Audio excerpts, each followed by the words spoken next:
we're gonna be the old vintage soon, Zach. It's just man, the old vintage. Oh man, we are. It does feel weird. We're gonna be the older. Garys. We'll be Gary. We'll be Gary.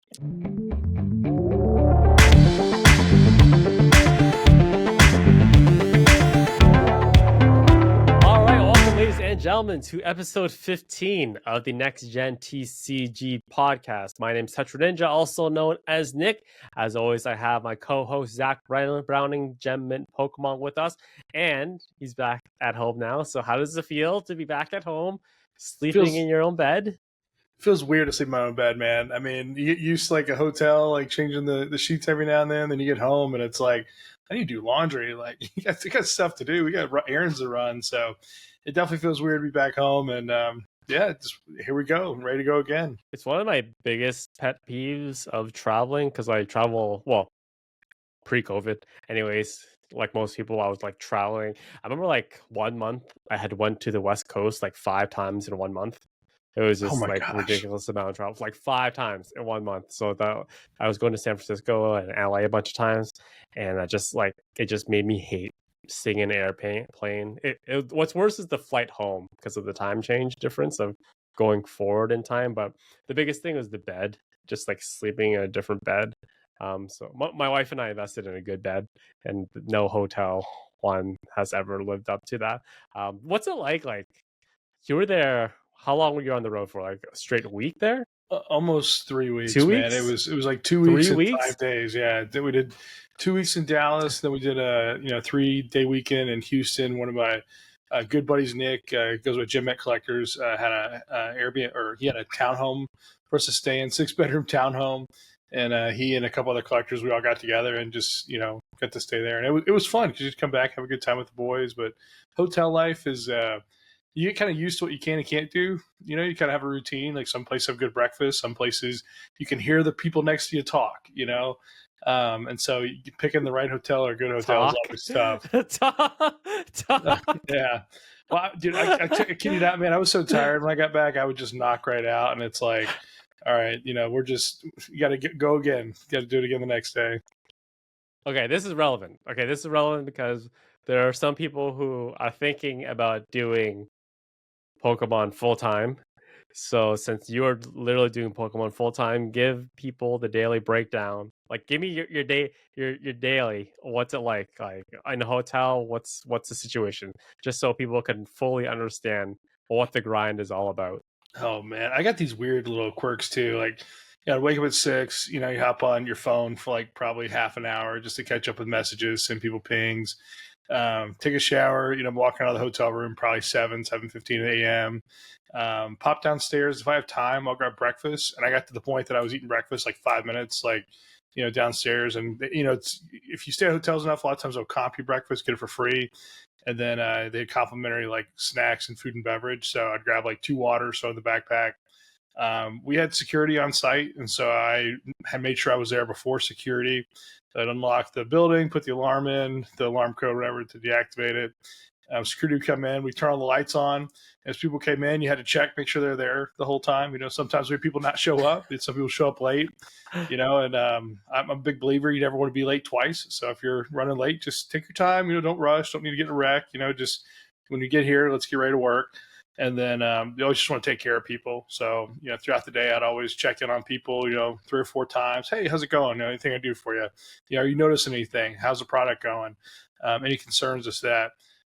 We give people 2 breaks, a lunch, and then sometimes I'd have to take care of some things here or there too. But at the end of the day, we'd wrap up. We'd have a wave of people leave around 6:30. A lot of those people had families or kids. They just want to go home. And then I told people you can work as late as you want. The amount of hours it's going to take is going to take the same amount of hours. So some people would stay till 7:30, 8. I think the latest we stayed probably was maybe 9 or 10 one night. And then security's always last one out the door. Shut the door, put the code in, and then go back to the hotel.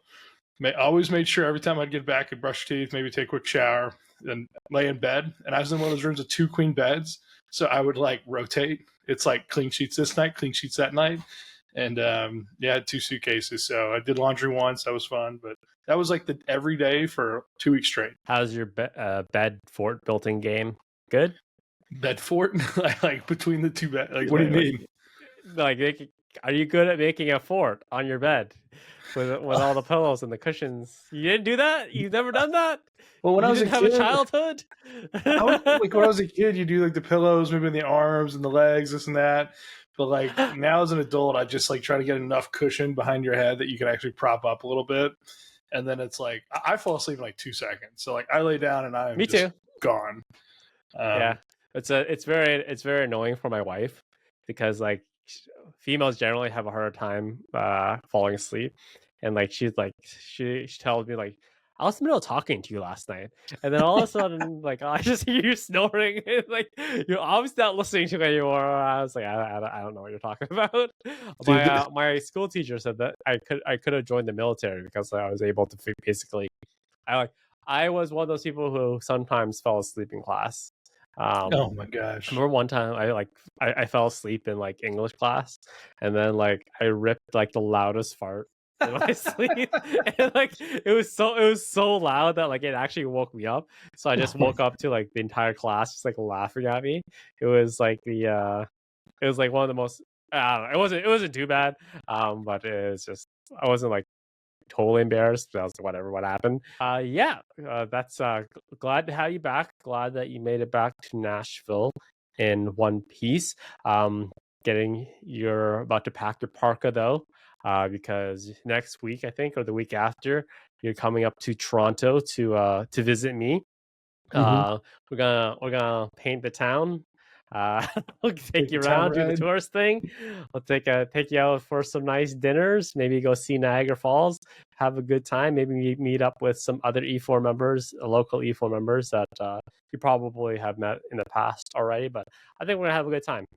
We might do a live recording of the Mhm. podcast. Maybe I know it's a little scary the idea of doing something live because bad things can always happen, but we'll see and we'll try our best of doing so. But yeah, glad to have you back. So that's it for the intro. Let's move on to market trends. First thing that we want to talk about is that PSA have stated that they are keeping their bulk pricing at $15 for at least another year. I'm not myself huge into this because anytime I grade, I usually just send off to a middle person. I've actually never personally submitted a grade myself just because of directly, anyways, just because of the cross border thing. Getting cards back is a pain in the butt. But obviously, you are a person who grades a lot. So, what are your opinions of the $15 price point and them not increasing the prices? That price is never going to go lower by any chance. I think we both agree it's never going to go lower than $15. But what's your opinion of the $15 price point? It's crazy you never submit to other people because like I feel like I always submit direct because it's the easiest and I get that you want other people It's to kind of easy if take you're care of it. American, Zach. We're Canadians here. It becomes a big hassle of getting the cards back. Okay, Yeah, trust me. I just like control of the whole process. So it's just Me I too. I like touching my I own cards. I don't like other people touching. But I no, also I also miss the fact that Lugkins no longer exists either. So I'm very sad about that. So, anyways, yeah, maybe that could be a future video topic. Just the history of bulk submitters. No, I got a lot of love for many people who've helped the hobby propel forward over the years, and I think the hobby constantly evolves. So that'd be a good topic. No, PSA keep it at $15 a year. I think that and you have to be a bulk submitter. You have to be you have to have a membership with PSA. So if you don't have the membership, you're not going to see that when you log in to submit through PSA's account. It really is just a sign of how much demand they still have for people that are just sitting direct to them for them not to lower their price.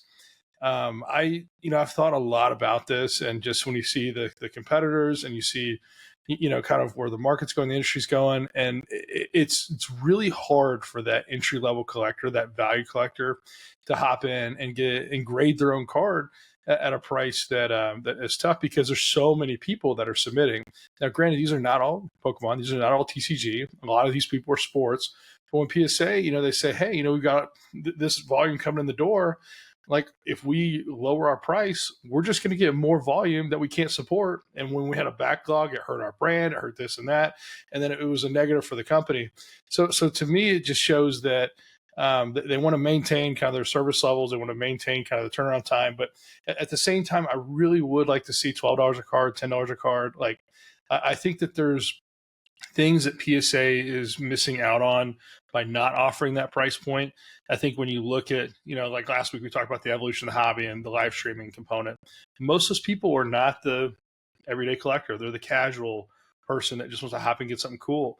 What are they seeing? They're seeing the cards that are graded for less. They're seeing the cards that are more easily accessible. And I think PSA is missing a lot of those cards kind of coming to the market sort of through those live stream platforms, because it's hard for a lot of those sort of avenues to make money and stuff. So I wish that there was a way that even if it was like only $100 at a time, would be $12 a card, or only 100 cards at a time, I wish that there was a way to offer a more competitive entry level for kind of the average collector, even if it was like only submit cards under $20, $150 for your favorite card. Like I really wish that there could be more accessibility for everyone. So my question for you is, are you like, as you're talking, I was just thinking of like a bunch of interesting things that you're saying. So I would say like CGC really emerged like as like a higher end, or like almost like a top tier grading company because of the pandemic, because of the backlog that PSA was facing. Let's just say the pandemic didn't happen. It didn't create this massive backlog at cards. Would CGC be in the position that it is right now had it not been for people just trying some way to get their cards as any way possible graded because of the PSA backlog? There's two reasons that CGC has succeeded the way they have that are key driving factors, and then there's a lot of other ancillary reasons. One of the first reasons is that CGC has their comics division. It's widely respected. They're a monopoly in the comics division for comic book grading. They're dominant. They're well respected. They are the PSA of comic books, and so they already have that brand piece coming in. So when they offer trading card grading, there's less risk of the random grading card company popping up, because they have that history, because they have that crossover, because the comic book collector can say, oh no, I can grade the same company. There are a lot of crossovers there. And the other major reason is a service turnaround time. So I have a lot of friends who submitted PSA for many, many years, myself included. I never submitted to CGC probably the first 2 years that they were around. I mean, I would have other people, I would buy CGC cards, but I never like actually submitted direct to them, because again, I just kept with PSA, even if it cost more. In my head, PSA would always come back to 10 at some point. I'll pull back my cheap cards and I'll just wait it out. But they were more accessible for error cards. They were more amenable for certain other things. And so when CGC had going back to the second point of the fast turnaround time, it gave people who need that quick turnover on capital, that quick rotating of cash, an option to actually get cards back that are graded and sell them in the market. And the people that took the risk with CGC and actually graded those cards, they're doing tremendously well, at least during the pandemic when nothing else was coming back from PSA. People are on a 2-year backlog, and you didn't know it was 2 years, 3 months in. You didn't know you had another year and a half left to go. I will say that some of those people don't submit with CGC anymore. When the backlog became just as bad as PSA, when the grading standards changed a little bit, when things are a little different, that shifted a little bit. So by no means are the early adopters of CGC still the current people there. And I know we talk about both grading companies quite a bit, but I think the brand and then the quick turnaround time are the two reasons that CGC got the traffic they did, or the footing they did. And now there are over 2 million cards graded, getting close. Well, I don't want to say where they're at now, but they're grading quite a bit still. From what I hear, like from other people that I was talking to, amongst the hobby people, they kind of also entered the grading sphere like TCG cards with a little bit of arrogance as well, because they like you said, they own the comic division. They pretty much crushed that, own a monopoly on it, and they pretty much carried over the same design of their labels from the comic book sector into the the CGC collection of TCGs, and the reception generally was not that great because we were used to PSA standards, BGS standards, and they kind of were like, we don't really care. We crush comic books. We're gonna crush this as well. Lo and behold, though, a couple of years down the line, what happened? Change the labels, change the grading standard. So I think they were a little bit humbled a little bit because they had to adapt their business model, because obviously the reason why you're adapting your business model is it's not working. The current one's not working, or you're trying to adapt with what your customers want.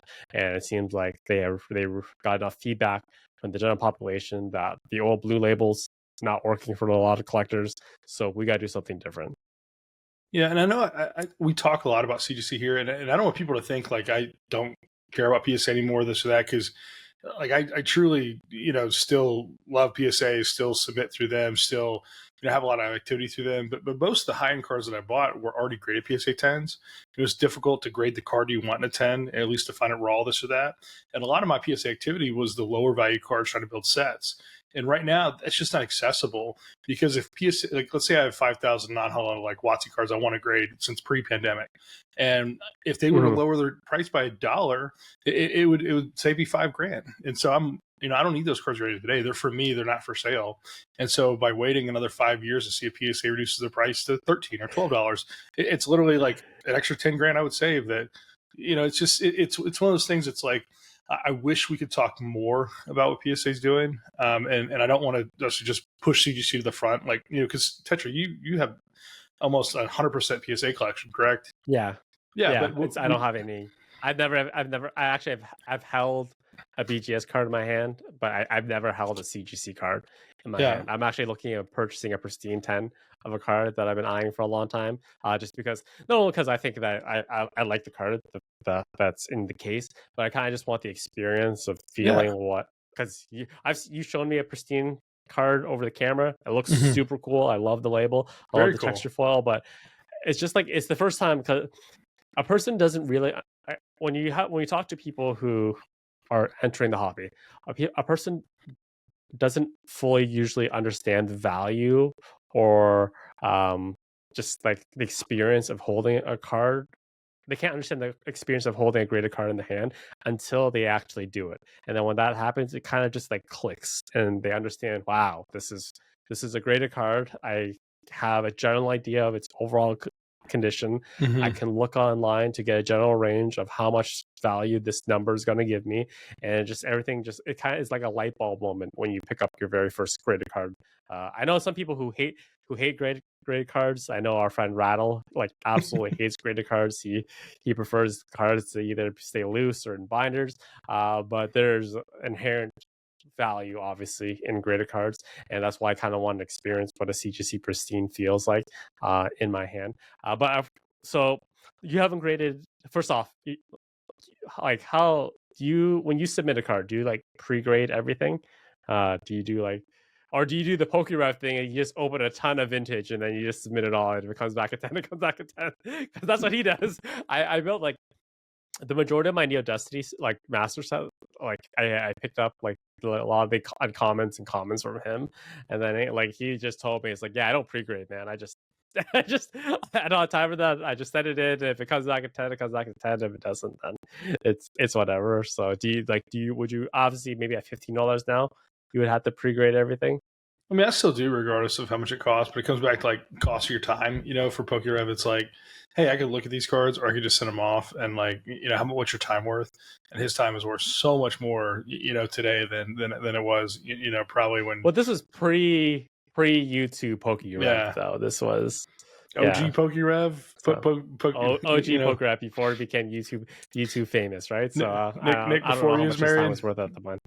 Nick No, before no, no. kids, like throw that out there. I just talk about like I want to talk quick question. Like I've never discussed this with you, but like in terms of numbers, like Mm-hmm. what in a single year, what do you think like the maximum? Well, you should probably know this, but like what was the maximum amount of cards that you ever sent to PSA was? It varies. A lot of people will send cards off throughout the year. Like I know Rusty sends cards every week. A lot of people send just consistent.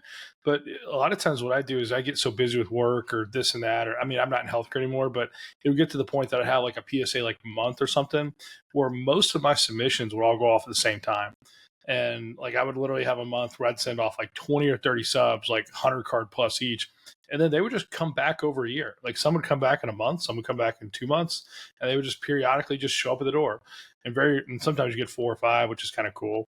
But usually what happens there is I have like a stack of PSA returns sitting to the side. I would just open one up like a week or every couple of days, or sometimes like I try to record everything too. So mentally you have to be in the right space. And if you have a tough week, like it's just you want to be happy. And I love doing this with you because you kind of get it raw. We kind of have to go on and kind of share our thoughts. But I mean, to give you numbers of my own cards I own myself, I know that's a lot of caveats, but I'd say less. I've never graded a 6-figure amount of cards, but I've graded a 5-figure amount of cards. Just on the quick topic, I know we talked about PSA and we talked about CGC and kind of like bulk and like rotating capital and everything. One big kind of like hurdle that BGS has to overcome is that with their grading, you actually have to pay upfront for the grading. And then you have to sit and wait for the grades to actually happen. For some people who are trying to rotate capital, that's not feasible because they basically need to receive the cards and then pretty much sell them right away. So they need that kind of like capital just to basically stay a little bit more liquid. So that's why I think BGS has maintained still the only company that will award the quote unquote perfect card with their 4-point scale grading system that was ditched by CGC. But that is another reason why you probably don't see a lot of bulk submissions sent to BGS, just because you have to pay for the grading fee upfront. You don't pay with CGC and PSA, you pay for it when you actually get the cards coming back, or they just hold on to the cards forever and you never get them back, which is a big thing. So yeah, it'll be interesting to see. I want to know, like, do you ever feel like, because I know that you said that you're sitting on like a ton of like cards that you need to complete like master sets for, but like, and you're never gonna sell these cards, but like, if bulk prices just keep going up, i.e., like $1, $2, $3, that's a healthy chunk that you're kind of like you're risking like the prices going up again. Yeah, I mean, I think it's just economics, and so like if prices go up, I just bet on the PSA 10 pop going up, because then that's just going to drive price down. And if it costs more to grade a card than it does to buy one, then I'll just buy the card.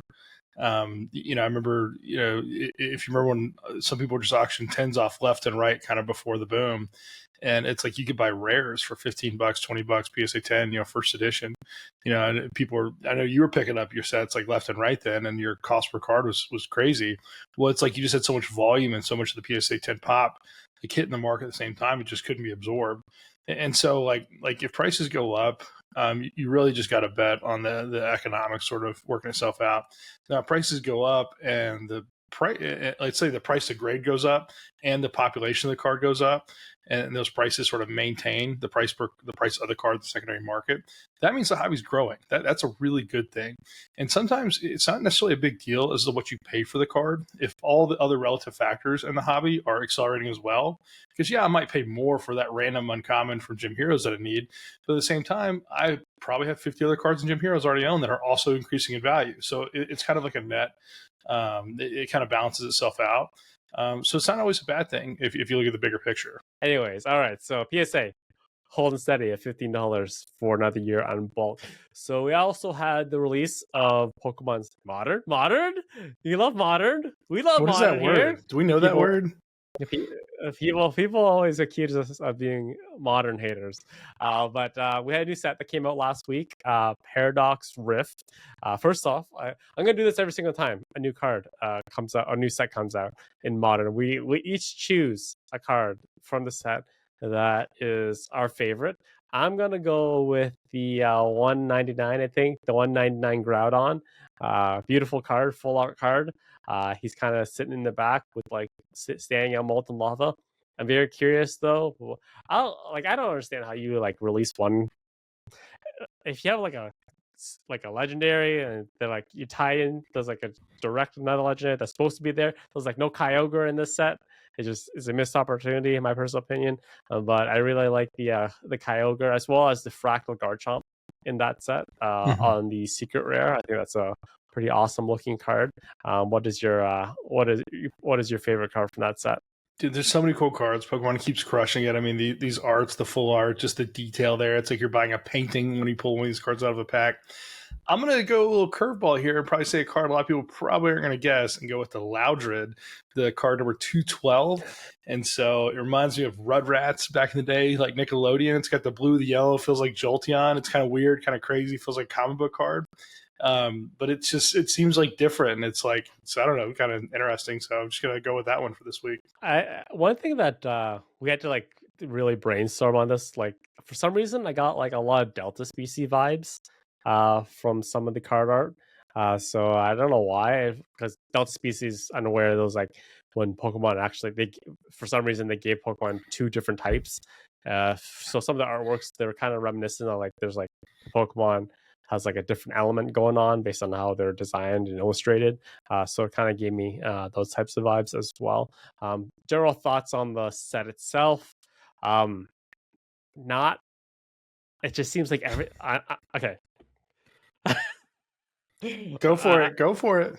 I'm not. I don't want to crap on modern. Okay, I really don't. I'm gonna give you guys the numbers of what is there. You can buy right now a box of Paradox Rift, $98.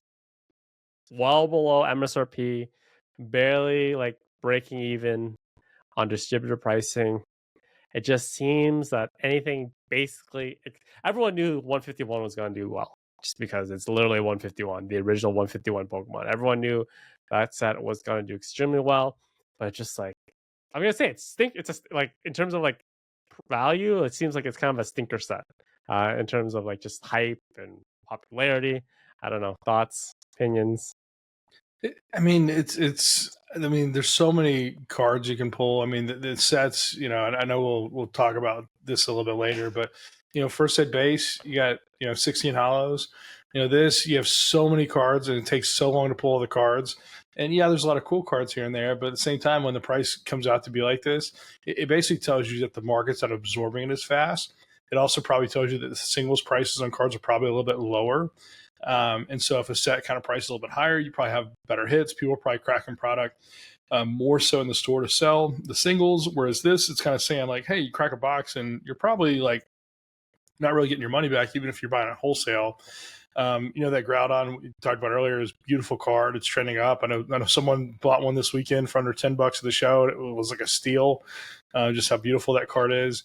But it's one of those things where you have so much pressure to buy in August with so many cool products, and you get the Paradox Rift, and it's just these modern sets. It's hard with how much product's coming out. And I remember when we were at Worlds and they displayed this set, Ishihara got on stage and, they were talking about the ancient and the future and this and that. And it felt kind of gimmicky in a way. And like, I know it wasn't necessarily well received by everyone, just given the whole like concept itself. And the people were like, okay, I get you're doing another little twist like EX, GX, this, that, on different things. But it's like, then you go to like future and ancient. It's like, I don't know. It's like, couldn't you take another angle, or maybe we get here in 10 years? Are we running out of ideas? That's kind of some of the vibe I got. Okay, so next thing up is that the our favorite one of our favorite promos that's come out that we've talked about the last couple weeks, the Van Gogh Gray Felt Pika. I took a look at its pop report. PSA 10 still sitting around about $600 for a PSA 10 copy of that card, which is actually, I think, in line with what we thought. But the PSA 10 population is actually nearing 1,000 examples. So that exact number as we record this podcast is 934 PSA 10 examples of that card. So not a difficult card to grade. It goes to show that the people who bought them knew it. The old saying, I know what I have, $3,200. I know what I have. But that people basically like opening, protecting, sending in right away to PSA. Our thoughts on the PSA 10 pop as well as the price, long-term projections. Do you want to adjust your valuation of what you think this card's going to sell at? Since the last time we recorded the podcast, I actually held one of these for the first time. I wasn't able to participate in any of the product drops. Unfortunately, when you work, sometimes you got things to do, people to take care of, and I think I was in a meeting. I think one of these dropped last time. but I got to hold one in person. I got to go over to a good friend's house, and he pulled one out and let me hold it. And the card actually, do you have one of these? Have you ever seen one of these in person yet? So the card Nope. actually isn't as sharp as you think it would be, because you look at the Van Gogh painting and you're like, oh, it's so cool, so artistic, this and that. And look at the screen promos, it's like, oh, this is like pretty cool. But then you hold the Van Gogh and it's kind of like almost like not really refined, and it almost feels a little cheap. And so in a way that like Falls I was, flat. yeah, Falls flat a yeah, little bit. like initial, like it's so hyped and Ah, it has so many good factors that like when you go to hold it, you just expect a better card. And when I hold the card, I'm like, this isn't matching everything that I thought about this and that. I mean, it just, I wish that they had put a little bit, I wish the picture was a little bit sharper. I get that the whole background, the style of art, this, that, but it still doesn't need to be like, to me, it almost feels a little blurry. And even like the card texture in this, it doesn't feel like a premium, textured card. I know that it's not textured, but it doesn't, like, those cards feel like a little bit more premium. And the card has a consistent issue in the top left corner where there's sometimes dings or dents, and I've heard that some copies have been graded to gem mint that may present these flaws. So just if you do get a copy, check that top left corner, just see what it looks like on the gray felt Pika. But I think we're going to see this pop continue to climb, and if it doesn't pass 1K soon, it will, and it may pass 2K before too far into next year. so adjustment on the price of what this card settles at, because we're still at like $100 a card raw, Mm-hmm. even with the ample supply. I just repeat what I said last week, that like I still see this in like local Facebook marketplaces, like in like general vicinity close to where I live. And I've never seen that with any other card in terms of a promo of people Mm-hmm. just like trying to offload these cards as quickly as possible at like $100 Canadian, $65 American. So I think like what do you think this card settles at in the PSA 10? Yeah, I mean, one of the guys helping us on the project in Dallas, he came down to Houston, and his name's Dylan. He goes by Medikai. He was the second place winner of Casters Cup from MetaZoo, and his goal the whole weekend was to buy the Greyfelt Pika, and anyone he could buy, he was buying. He had buyers lined up. I think I don't know if they were at 140 or 150, but he had people lined up ready to pay that USD. And so, in his mind, any card he could buy for less than that was a margin that he could cover in between there. And so, I know at least at the Collecticon by the end of the weekend, not one of those existed below like probably 140 would be my guess. And I see that trend kind of happening. If it's not already a $130 card, it probably should be. You probably haven't found the buyers that are, out there actively offering for infinite quantity, I guess you could say, on this. So I mean, and the hard part is like my gut says, hey, it should be a $200 card probably pretty soon. But also, like, we talked about this a little bit before the podcast, that as long as that exhibit exists, the chance of another drop or another release of this promo is extremely high. Like, they've already done it once, they've already released some more inventory. Who's to say that they don't release more merchandise? They don't release more promos. Who's to say they aren't printing some right now? I mean, Pokemon's done multiple reprints of sets. This is a hot promo that they want to get in the hands of everyone. They don't like seeing, secondary card market prices shoot up. It's almost like, oh, Evolving Skies is going up. Let's send more Evolving Skies out. And yeah, the market absorbed it and it didn't really impact the price too much. But it's one of those things that's like, I think there very well could be another reasonably sized drop of this card that would, I think, at least suppress the price back to 100. I think it's a high likelihood event. But I feel like at 1,000 copies already, I see this card probably settling at 350 mark, PSA 10 example. And I think that is reasonable for the availability as well as the population of the PSA 10s, because eventually, like, just people are just going to be constantly auctioning these off, and I don't see the $600 mark being sustainable long term. I could be wrong.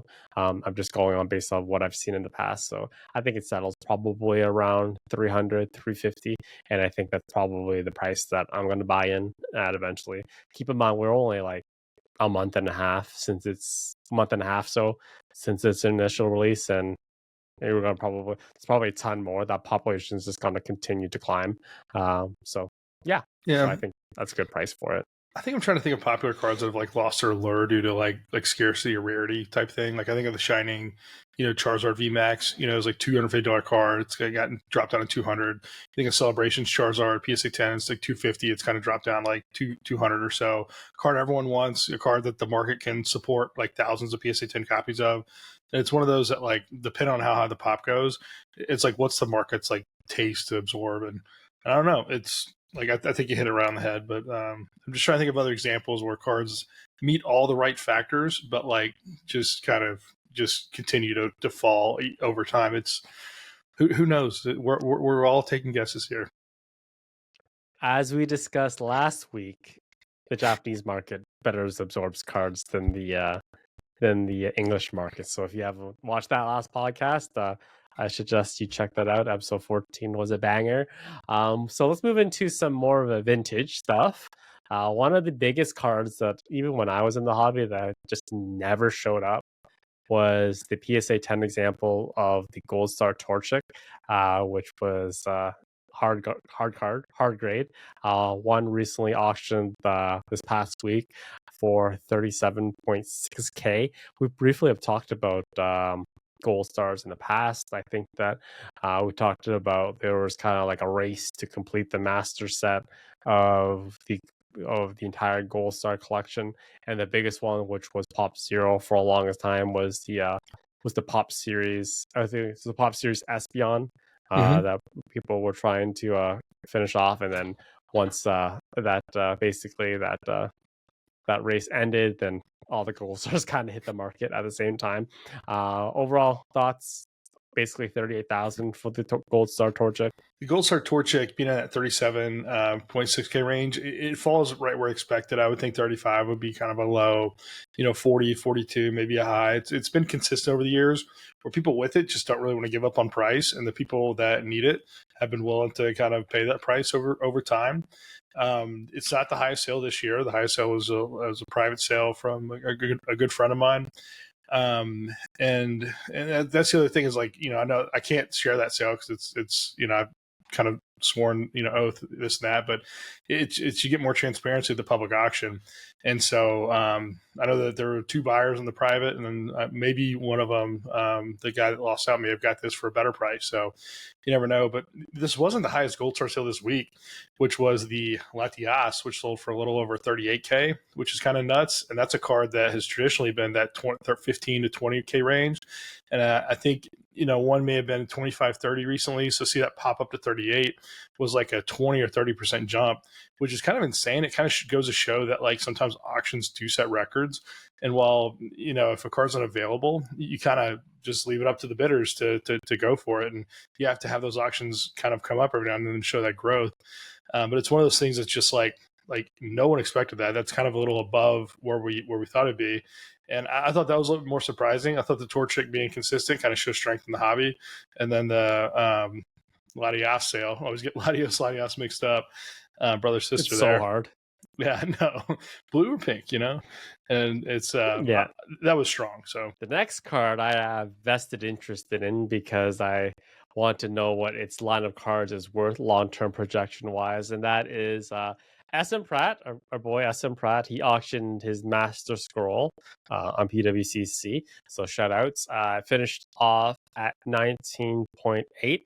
I do not own a Master Scroll, but I do own a Master's Key. So I kind of like to draw parallels of if a scroll is this much, how much is a key worth this much? One thing that this card doesn't have going for it that a key does have is that there's no Pokemon on this card. Some people have like galaxy brain theories that if you look into the scroll itself, you'll see like a reflection of yourself. And you are the Pokemon. You're supposed to be on the card. And I like roll my eyes on that. So it's a Japanese vintage card.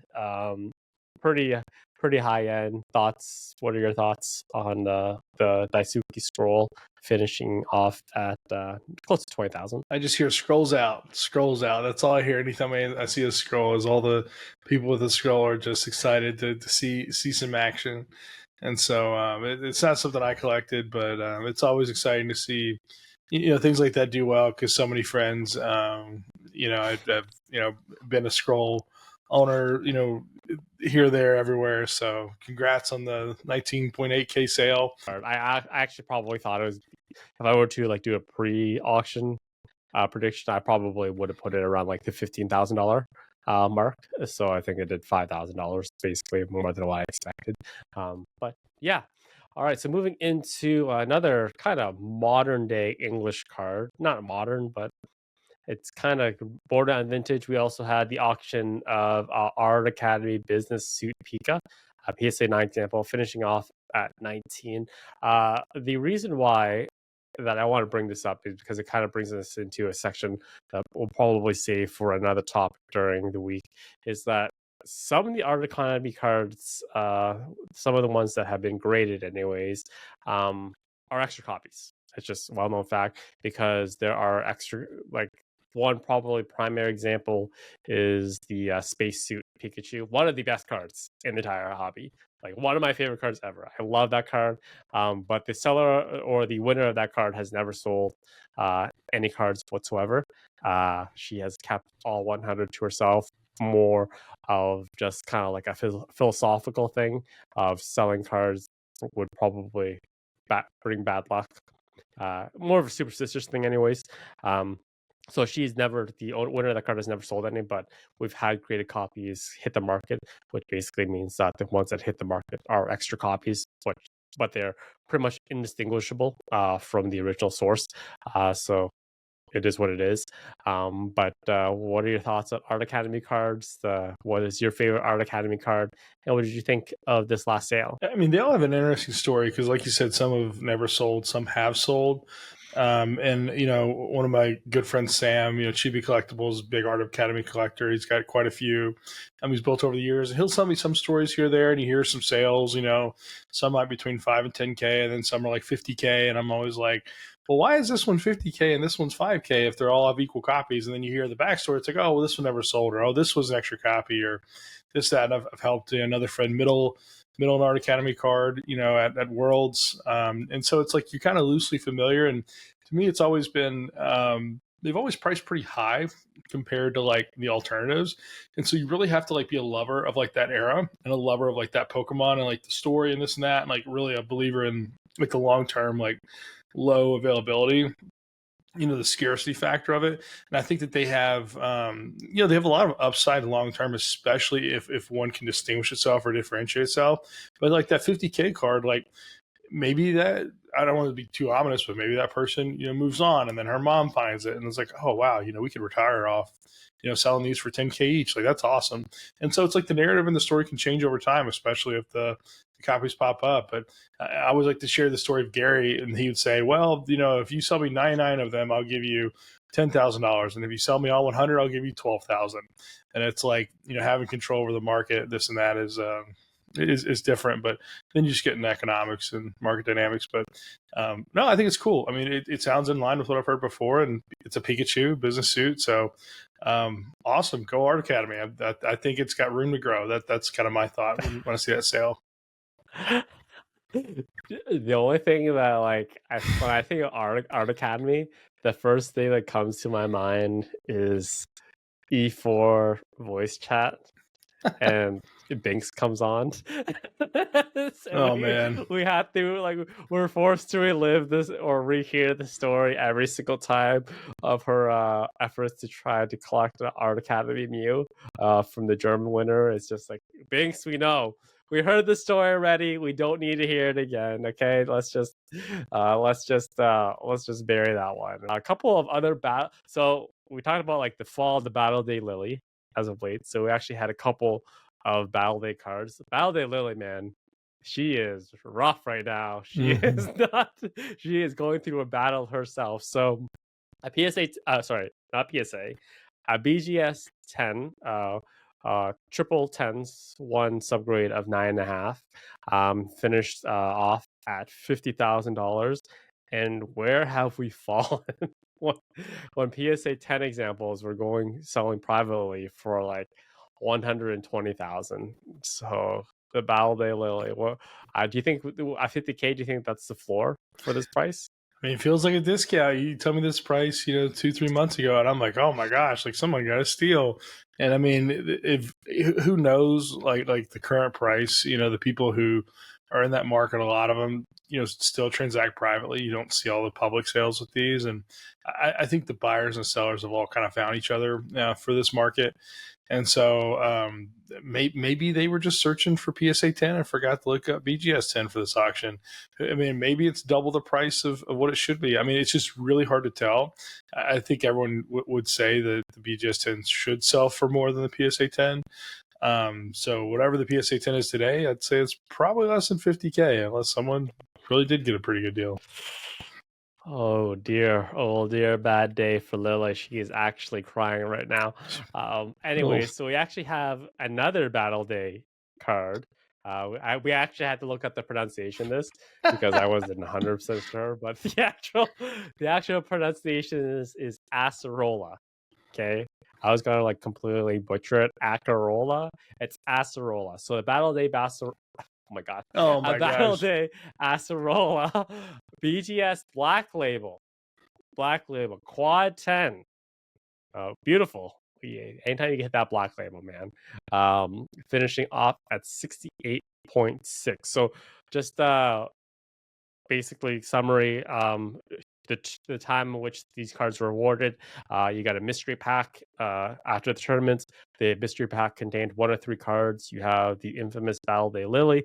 You also have the Acerola, as well as unfortunately, could possibly get a Guzma. That's bad luck if you got the Guzma. Obviously, the most popular being the Battle Day Lily for waifu purposes. Blondes have more fun, but we also have the very emo Acerola. I think the prima obviously driven of this card is driven by the fact that it's a quote unquote perfect card with the BGS 10 Black Label. But what are your thoughts on that price? And do you think it's higher, lower, right in the middle? It's pretty crazy. I mean, I feel like Dan probably, submitted this card just with all those black labels he's been getting left and right. No, I highly doubt it. But I think what's weird with the black labels, I feel like sometimes they get these, sort of obscene, I don't want to say obscene, but sort of well above sort of expectations prices, simply because I think the black label, people assume that their position is going to be protected. Like you think the Moonbryon when that first sold, going, for the crazy price. I think even had some over 12K at one point. It's like you kind of assume that not many are going to get graded because it is a very difficult standard to achieve, and even by BGS standards, it's a very low percent of the total cards submitted. And so if like more of these were to pop up, you'd assume that price would come down a little bit, similar to the Moonbryon, sort of, I think it was back down like 4K or so for some of the black labels.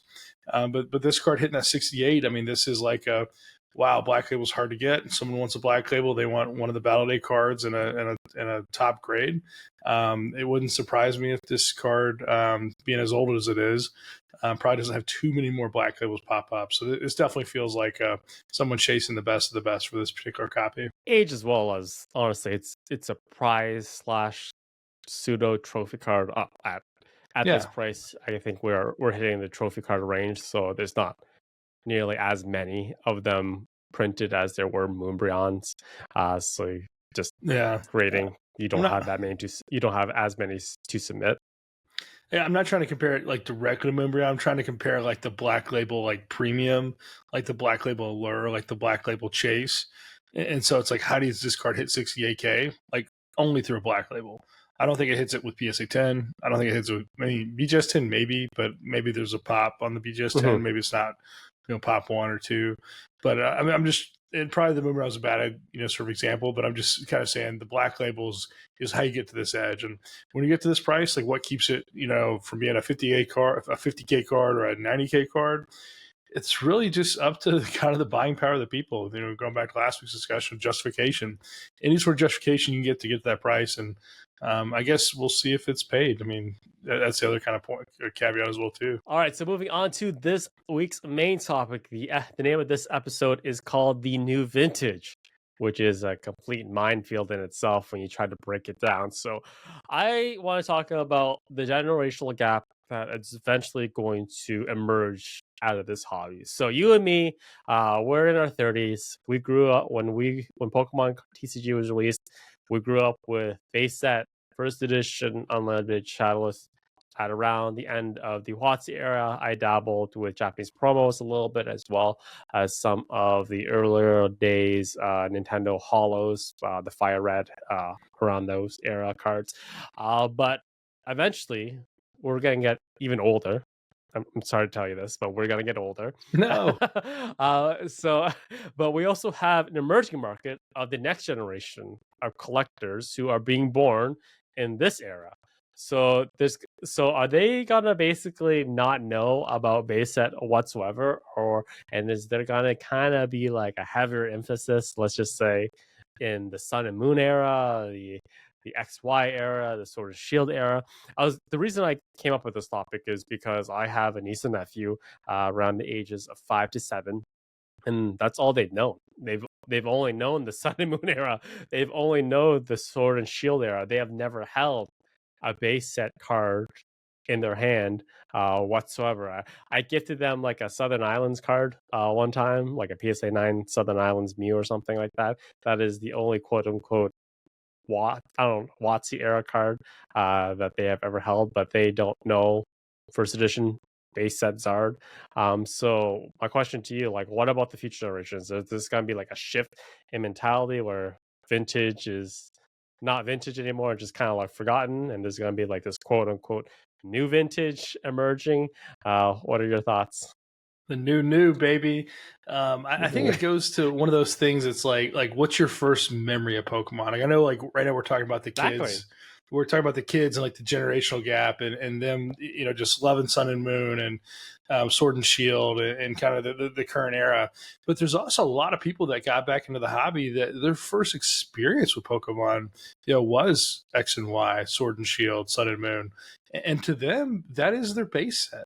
You talk about the amount of people that collect modern that like, oh, I don't really care about the old. Like, I respect it. Like, it might be kind of cool, but like, I'd rather just get what I, chase in my first memory of the hobby. And it's one of those things that, as they grow up, nostalgia doesn't back down. It's something that constantly, fights for more. It's something that is that sort of peaceful part of your childhood that you want to come back and relive. And regardless if it was perfect or wonderful, this or that, it always has that golden memory as you grow up. And so when you look back, you're going to think of those great moments you had at that first Pokemon pack. And, have you ever gone back to your childhood house and driven by and you're like, oh, that house isn't as big as I remember? Or, oh my gosh, like I remember it being just crazy. And then you go back and you're like, oh, it was like 2 bedroom, 2 bath. And, it's like, oh my gosh, like I thought that was huge. And so sometimes, if you go back and look at your childhood collection, you're like, oh, it's a little different than you remember. So it's one of those things where kind of your mind just kind of looks back and it wants that feeling again. It wants that original, first memory of it. And they're going to want the Sun and Moon. They're going to want the X and Y. They're going to want what they remember as a kid. And they're going to want to open those boxes. They're going to want to complete those sets. And there's so many sort of levels we can go in here. I love this topic and the new vintage. What an interesting The new vintage. Yeah. I just like I want to talk about like the idea of like perceived value of the cards, because collecting, let's just say, the best of the best or like pristine gem and copies of modern day cards is vastly different than what it was in when first ed base was released, because it was impossible to find a first, nearly impossible anyways. In Canada, we basically only Toronto got them at like a very select amount of card shops. That was basically it. You had to go downtown Toronto to collect them. I remember Gary on the E4 forums literally was driving across state lines to different card shops to pick up first edition boxes, and so even like finding first edition boxes was so difficult, whereas now you literally just go to a local card shop, pick up whatever. But the thing is, like with those cards with first ed base, like you had a pretty good idea of what you're trying to do, like what you're going to get in a first edition box. Pretty much gonna probably get almost every single holo inside the box that you want, as well as it just made the sets were not nearly as big. Like trying to keep up with modern is like a huge chore. I tried to do it for like 2 months. I'm just like, man, I can't do this. I can't collect a master set of modern. Just it's just way too much. You're having constantly trying to go on eBay, having singles coming in because you can't like with modern you can't just like open a box and go, like the majority of what you want. You could like open like 50 boxes and still not have everything. You just have like a ton of junk, or I wouldn't say junk, but like bulk cards that you don't have anything to do with. So the best thing to do with modern is just like maybe buy one box and just kind of like buy else what you need online. But it's just a completely different like the ability to catch them all is completely different when you talk about modern versus vintage. You sound like a vintage collector, man. Open one box and you get them all. You sound just like a vintage guy. No, but literally, like you don't have the time to open 2 cases of modern for $1,200 and not complete a set. And I mean, think about all the time it takes to open those packs, man. It's like it's rough, and then you got to go to card shop and trade. I mean, they really make you have to trade to complete the set. And there's I know you're talking a little bit earlier about how many different pulls and the different rarities, and it's just a chase. When before it was like you had the Charizard, and everyone knew that was cool, and everyone knew Blastoise was cool, but Charizard cost a little more, and there are all these like playground trades, the Charizard versus Blastoise, and that was really it. Then everything else was just a non-holo, and it was playable. There were a lot of players back then. They really pushed that. You had the starter decks that you would play, whereas today, I would say that the divide a player versus collector is vastly different than maybe it was back then. And I can't say for certain. I think everyone has their own experiences, and I was definitely a binder collector. I liked opening them, putting them in the binder. But it's one of those things where I just see so many more people collecting, protecting. The hobby's different. The tools we have, the assets are different today. You have all these data, tools, TCG Fish that can help you price things and tell you where things are at. You have TCG Player that you can buy raw. You have eBay. You have all these different places to kind of go and pull these things from. You don't just have the Beckett magazine that has the prices, and you're like, well, the Fossil Dragonite is $25, so I can't find anyone to buy it for 25, but it says it should be 25. And, I remember doing the garage sale, this, that, and it's just a different, sort of evolution with where we're at, bringing everything together. But yeah, it's just so many more components. It also makes like we're talking about like the generational gap. Like especially if you're older and you want to participate in modern, like if you want a prime example of this, you watch like a Pat Flynn video where he like does like those videos where he has like complete a master set in modern in like basically a show time. Like he has like 24 hours, or he then just sells or he gives away the master set. And if you watch, like, one thing I took away when I was watching those videos is like he's primarily dealing and trading with children. Like it's a lot, so it's a little awkward. It's a little awkward. So you don't want to like take advantage of children, and you want to make sure that they're happy with the trade that they're getting, the trade value getting. I know it just seems like it's weird if you're trying to participate in modern, that it's just, I don't know, you kind of have like to navigate the waters a little bit. Are you talking about me? I was in his last video where he did the world's trade challenge. I know you probably weren't, but what's crazy is those deals, they're tough. He's like, I need this to complete this goal, and I was like, I don't know, Pat, man, this better be a good deal. Like, no, he's super nice, and I love Pat, and I think he's done tremendous stuff for the hobby. And I think anytime you have a chance to get back, like, I know a lot of people get frustrated with trade challenges, but like, you're making a kid's day. Like, even at Houston Collecticon, the amount of people that CGC was giving out the essay cards, sample cards for kids. They said if you see a kid that looks like they're having a good time, or they might like Pokemon, you give it to them. And I guess it's a form of advertising for them, but it's still something to give the kids. I mean, I have a lot of friends, they're selling booster packs, $3, $4, $5 a pack. They see a kid, hey, just have one, just take one. I think a lot of us are very fortunate and sort of with where the hobby's taken us, and to make a kid's day and this and that is huge. And those are the memories that are going to take this generational gap, that are going to make the new vintage, years to come, when that kid becomes 20, 25, they get out of college and they want to go back and build their first set. They remember getting that first hit. I remember one kid, after he got a slab, he said, "This is my first graded card ever." He was smiling ear to ear. And I think it was actually John Pokemon Radar that gave it to him. And the kid, like he was just in tears. Like he just couldn't believe it. And that kid is never going to forget that moment. And like that's where these memories are made. That's how the vintage becomes the new vintage. I'm pushing this name, just man. to kind of keep on the I'm sorry. I wonder why. I wonder why you're pushing the title for this, anyways. Just kind of like put on the bow of the idea of the new vintage. So, eventually, do you think like the generational gap who weren't there at the beginning, at ground zero for the release of Pokemon, the original base set, do they reach back eventually? I know some inherently will, but like, does do they, the majority of them, recapture or look into the true vintage, the old vintage, the original vintage, or do they kind of just stick with their idea of what they believe vintage is, and does that kind of affect like the long-term projections of the hobby? I think it depends on if people treat this as a hobby or they treat it as like an addiction or a passion or what have you. If Pokemon is like a once a month thing or once a week thing, and they want to go back and they want to collect what they love, and then they move on, they build their car they like, or they go on, they move and do something else they like. But if they're constantly in the hobby and they're constantly looking for ways to grow, they're constantly looking for ways to satisfy, to satiate that hobby sort of taste that they remember, they're going to grow past what they know. I only knew WotC as a kid, but I like Gold Stars. I started buying some Gold Stars, started buying some, autographs, sign cards. That person who completes X and Y, they might say, Black and White was before that. That's kind of cool. That's near when I was. I remember the 8th grade kids had that and I didn't. So let me build Black and White. And so I think inevitably it will grow.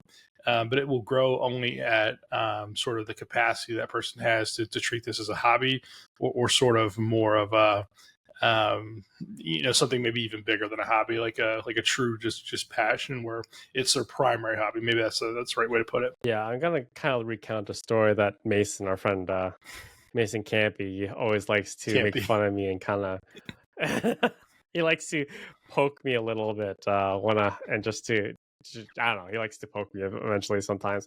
Or he like when I jumped into the hobby, I was like dead set that I was never gonna buy Japanese because it didn't make any sense to me. I hate the quote he always brings up is like, you said that you would never buy Japanese because you couldn't read the language on the cards. that was your main gripe about Japanese. But I think what you said, it holds true. I think that first off, there's people are drawn to, it's just inevitable. People are drawn to the monetary value of cards because that's how they like to evaluate the position of their collection or the state of their collection. And when you start looking into values of the cards, you generally try to look at the top values of the cards. And that's the most expensive stuff is going to be the original vintage, the old vintage.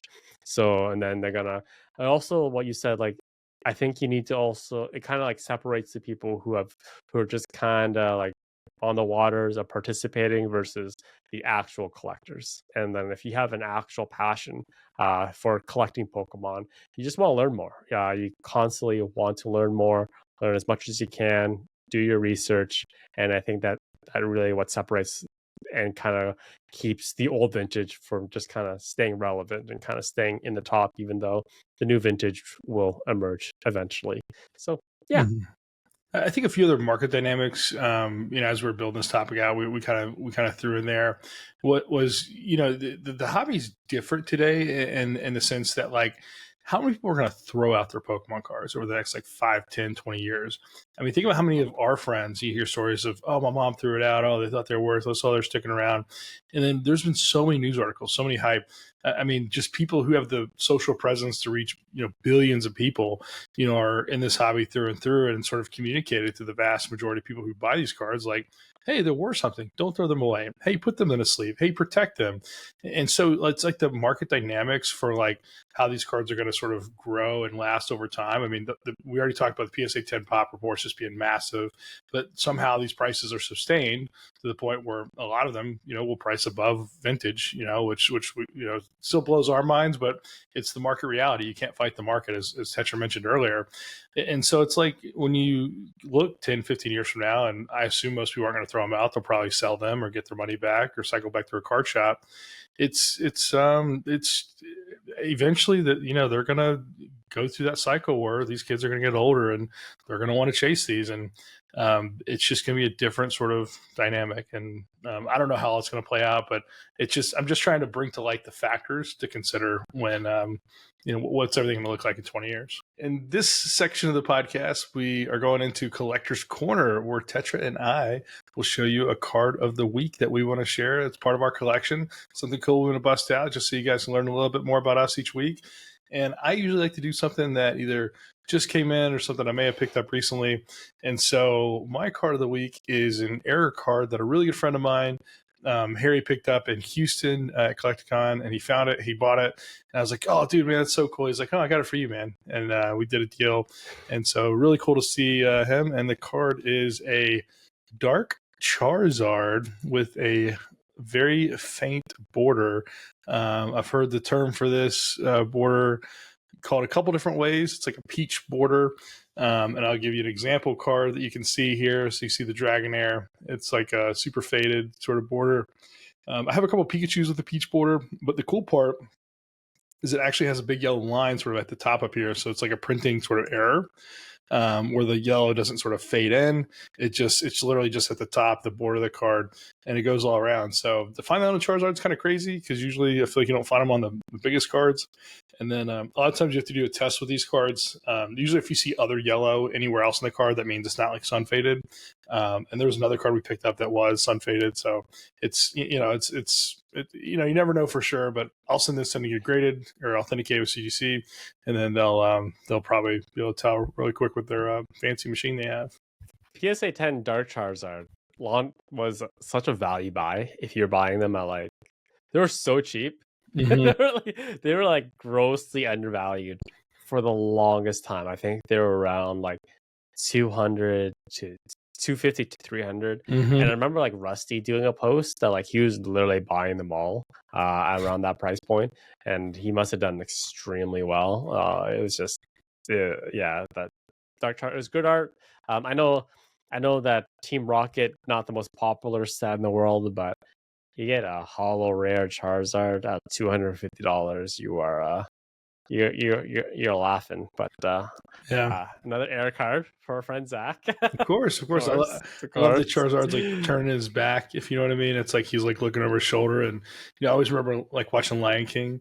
It's like never turn your back on me, and not to bring up any old bad memories there, Tetra, but good movie. No more Lion King. No more Lion King. Very cool error card. So my card of the week is one that I just got back. Ooh. I emptied out my safe from EWCC, and but this card was like sitting with Mason for literally the entire pandemic. Like, I actually forgot that I sent it to him. He could have kept it. I would have not known. But he's an outstanding guy. So I got my I got my cards back. It is a 2019 tournament Mewtwo. So I'm not exactly sure. So this is a promo card. It was a prize card that was awarded during a Japanese competition in a beautiful Phantom display case. I'm not exactly sure the release number of this card. It could be in the thousands. I'm not 100% sure.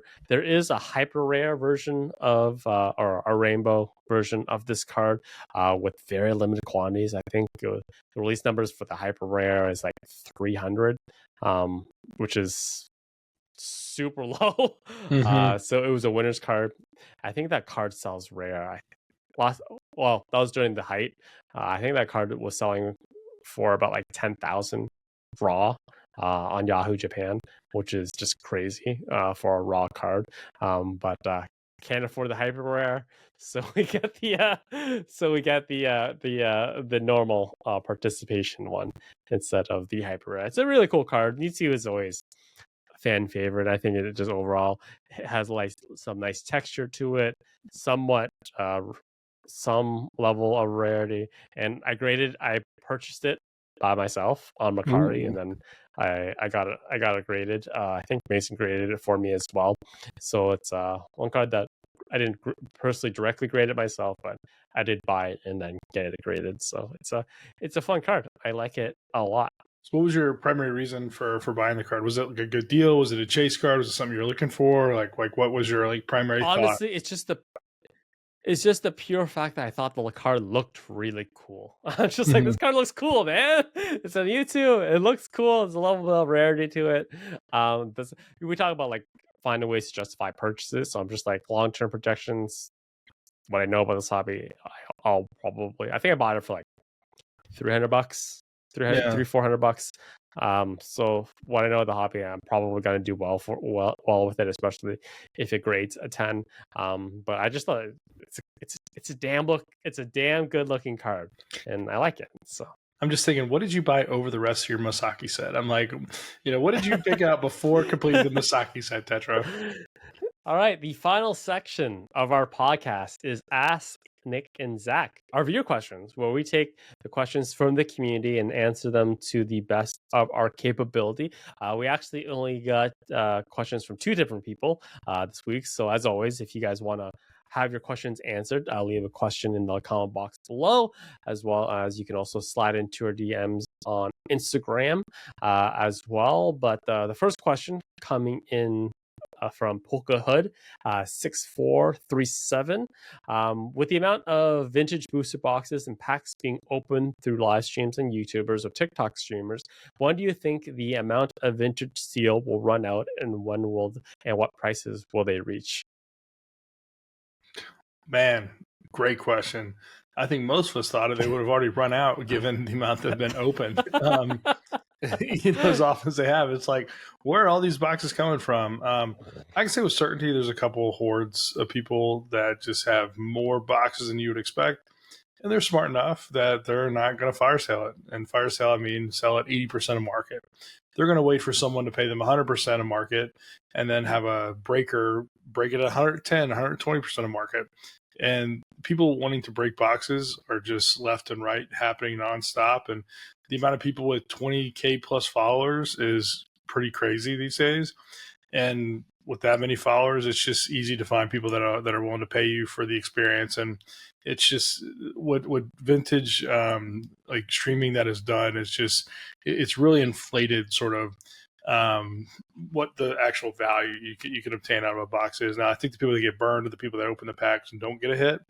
But it's one of those things. It's like, man, I'm about to make an allusion to like the sheets and stuff, but it's similar where you buy a sheet and you cut it up, it's worth more than if you just have the sheet by itself, because the people that want to buy the sheet just you don't want to. So the people that buy the boxes, they open it up, and it's almost like I don't want to like compare them 1-to-1, but it's almost similar where the person cracking the box just has a higher value.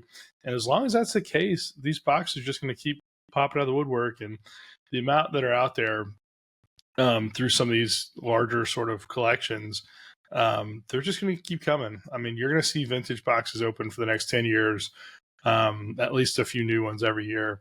I mean, it's baffling. I know this sounds crazy, but I think that's just going to be the case. When you talk about like the prices of like cutting up a sheet, what it reminds me of? It reminds me of like how a chop shop is run for a car, where like if you chop up like the individual pieces of the car, it greatly exceeds the overall value of the car. Yeah. But I think you're right. Like I think the advent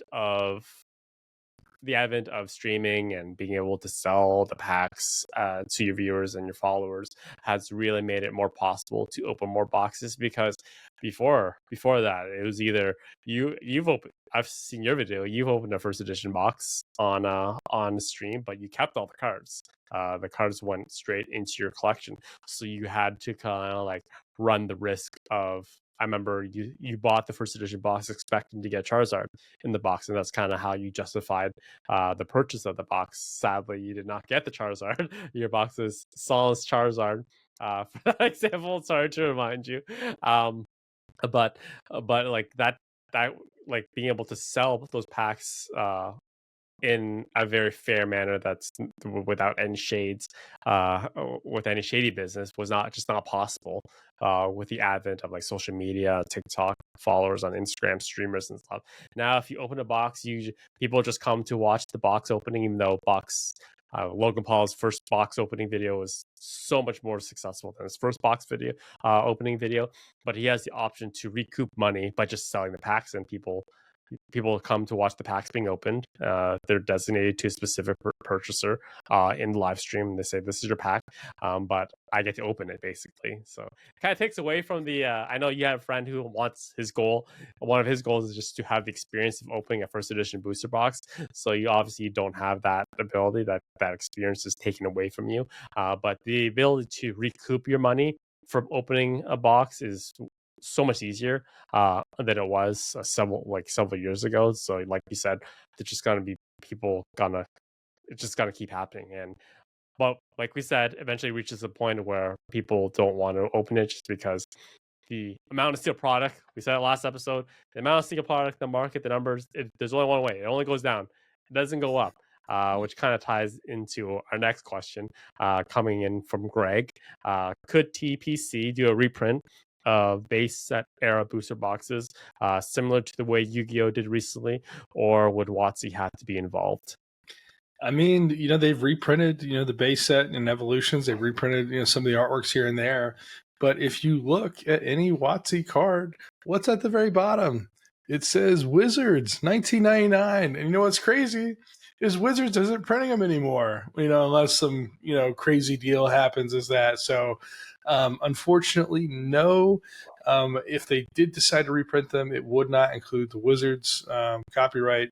And they may have the image, this and that, like kind of, all this saved, but you had a great point earlier. I'll let you kind of dive into that. Well, it's also really difficult to recreate die lots. And like also like the age of cards also show up as well. I don't want to go into like the the forensics of it and everything, but you can tell what card is older. Here's a pro tip for you guys, for all you future prospective home buyers out there who are going to go through a renovation. When you're buying the material for your renovations, we're talking tile, we're talking hardwood, we're talking lighting. Do not ever accept half supplies of material and the manufacturer saying, we'll ship you another half supply in a couple of weeks or a couple of days, because there is zero guarantee that the two colors, when you put them side by side, are going to match, because dye lots are a thing. It just, whatever happens, the colors could be slightly different. I've had it myself. The dye lots on some of my lights in my house were different. Some were slightly more orange than other ones. Hardwood color is slightly different. It's a gigantic mess. So if you're ever renovating a house, only accept whole shipments of building material, because if you wait or accept half, they could be completely different in terms of color wise. But it's a licensing thing. In order to use the Wizards name, it has to be printed by Wizards. And what incentive does Wizards have to reprint first edition base again, other than just to completely screw over the collecting community? Also be somewhat difficult to do as well. And also, like, kind of in a way, also would kind of, you would also, I don't know if this like long-term projection would be a thing, but it would kind of maybe like put like a premium as well on, like, if they were like completely indistinguishable, maybe it puts like a premium on older certifications of the card if they're ever sent to PSA. But it doesn't happen. It's a legal thing with licensing. There would have to be, for that to happen, there would have to be an open conversation with Nintendo and WotC. And man, Nintendo doesn't even want a first edition stamp anymore on their sets, right? They're worried just about pushing as much product out the door as they possibly can. They have no reason. They don't like the idea of like collecting communities and cards being inflated in prices, so they have no incentive to partner up with Watts again. So, long story short, never will happen, won't happen, and I don't think it could happen. Are you telling me there's a dream scenario where 2/7 certs could become more valuable? Like they could be the creme de la creme if this magical scenario were to happen? Maybe. Oh man, maybe, but no, it wouldn't happen. Good question. I think it's a good brain teaser, something to kind of open up your mind to the what ifs and kind of dive into. So appreciate the questions. All right, so we have another question from Pokehood. So will either you be going to Hawaii PopCon in January? Mitsuru Arita being there, and for Zach, how would we go about selling cards in our collection directly to you? Yeah, you can reach out to me on Instagram at Jim@Pokemon, email Jim@Pokemon@gmail.com, Facebook, all the same. More than happy to talk, and if you reach out to Tetra, I'm sure we could coordinate. If you're in Toronto, it'd be kind of cool if we could do a video when we're up there, kind of bounce around. Hawaii PopCon is definitely a con that I would like to check out. I've been good friends with Homegrown for quite a while. Used to sell booster boxes, this and that, and I've seen the convention center up there. It's massive. It'll likely, from my understanding, probably in the same convention center as Worlds. I think it's tough just because it's the same year that it's going to be also in Hawaii for Worlds, and it's also right after Christmas. I don't want to say I'm going or not going. I would like to go. The challenges and costs of getting to Hawaii are higher than other places, and when you're there, it's also pretty expensive. So I'm not committed at this point, but I haven't booked anything, and I don't know if I'll be there. Sorry. I think it's a challenge, man, because I know that you're definitely going to be going to Worlds at the end of this year, and like you said, the cost of flying and staying and eating, just simply existing in Hawaii, is just, the cost is astronomically high. So trying to justify 2 trips to Hawaii, even if it's for a signing, I don't want to like try to like devalue people, but like in a re-signing, it's not nearly as like, he signs a lot. Not nearly as, yeah, he signs a lot. It's not like, if it, like, let's just say if it was Himeno signing, that changes it. If it's a Sugimori signing, imagine Sugimori signing, you be flying first class there, guaranteed, because Sugimori never signs.